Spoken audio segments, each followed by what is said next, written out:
একটি বনের মধ্যে বাস করত একটি ভয়ঙ্কর ডাইনি।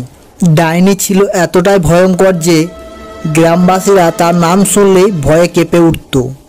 তার লম্বা কালো চুল, টেরা বেঁকা মুখ আর চোখ ছিল তীক্ষ্ণ। তাকে দেখে যে কেউ বুঝতে পারত যে সাধারণ মানুষ নয়। তার ক্ষমতা ছিল অসীম। সে শুধু মানুষদের ক্ষতি করে বেড়াতো। একদিন ভয়ঙ্কর ডাইনিটি বনের মধ্যে ঘুরতে বেরোলো এবং তার চোখে পড়ল একটি মানুষ কাঠ কাটছে। তখন সে তার জাদু শক্তি দিয়ে তাকে একটি পাথর বানিয়ে দিয়ে সে চলে যায়। যেতে যেতে ডাইনিটি একটি গ্রামের মধ্যে ঢুকে যায়। গিয়ে সে দেখে গ্রামের কিছু প্রাণী বাইরে রয়েছে। সেটা দেখে সে একটি মোটা গরুকে তুলে নিয়ে চলে যায়।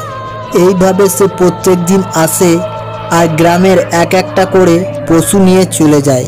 কিন্তু একদিন একটি গ্রামবাসীর চোখে সে পড়ে যায়। তারপর গ্রামবাসী সবাইকে সেটা বলে। সেটা শুনে সব গ্রামবাসীরা ওই ডাইনিটিকে ধরার জন্য সিদ্ধান্ত নেয়। আর গ্রামবাসীরা বুদ্ধি করে একটি মোটা তাজা মুরগিকে গ্রামের সামনে রেখে একটি খাঁচা বিছিয়ে রেখে পাশে লুকিয়ে থাকে।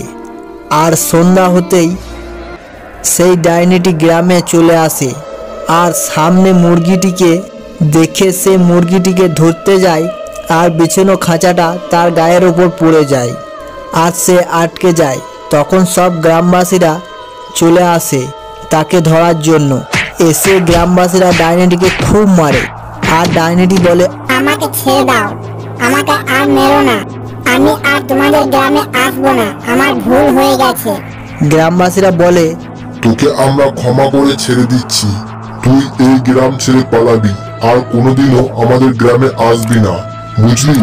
তারপর ডাইনিটি ভয়ে পালিয়ে যায়।